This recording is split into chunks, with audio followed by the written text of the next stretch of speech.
Yo! All right, what's up, guys? So, we got tons of questions from you guys yesterday's video. And again, as you guys know, for this 60-day sprint, what we're going to be doing is just answering all of your questions, giving you guys as much value as possible. And so if you have any questions regarding anything, SMMA, agency, business, life, whatever, travels, doesn't matter, shoot them in the comments below. And so I think we have 3 questions actually from yesterday.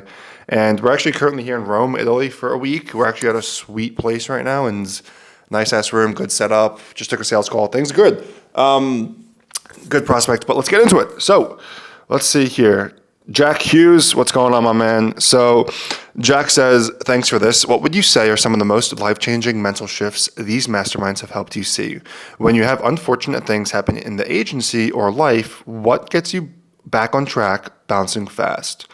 And so, yeah, dude, great question, man. It's actually, I think that, like the mental aspect is so underappreciated because it really is like 80% of the journey, especially in the beginning, and then it becomes slightly less and less over time, but everybody deals with it. And so what I will say is that, let's answer your first question. What are the most life-changing mental shifts seeing these masterminds? I would say when you go to these masterminds and you see people who are doing multi-six figures, $500,000 a month, $1 million a month, and you hear them speak on stage, you shake their hand, you speak with them, they're no different than you, dude. They aren't. And so you start to then realize, if they can do it, so can I. Why can't I do this?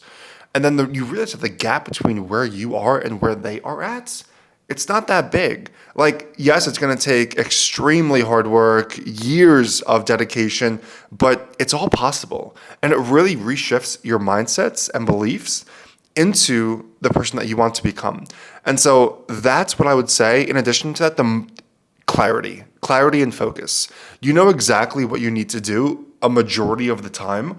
It's just the fact that you're not doing it. And so when you get around these people, you basically incentivize and push yourself emotionally to get those results, right? You leave these masterminds with like a rage and fuel and just like your blood is on fire, and it's going to die out, that feeling, but you have to have systems in place to prolong the consistency.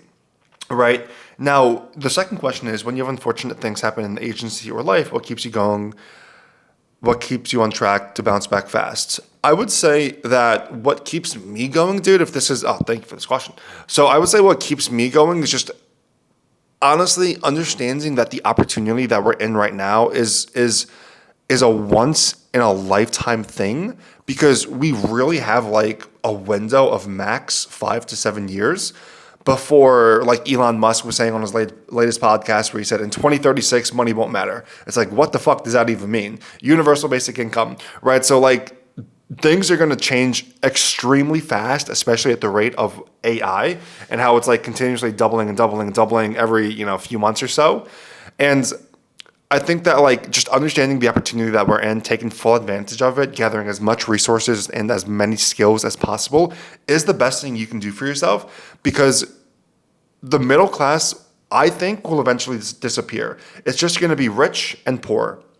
That's it. And so I'm fighting every single day to get into that rich class, right? Like glory and wealth and money and all this, it's slowly fleeting over time. You either do it or you don't do it. Life is binary, black or white. And so you have to continuously say to yourself, like, I'm in this opportunity, or even deeper. Like, that's all like the opportunities and the pull factors and all the bright stuff. Or if you just want to tap into pain, right? Because like when things bad happen, you could say to yourself, well, I need to take care of my family, or I need to make money for, this person. Depends on your situation, but I think the 2 most important drivers of human motivation are current pain and then fear of future pain. And so you can just tap back into pain, whatever that pain is for you.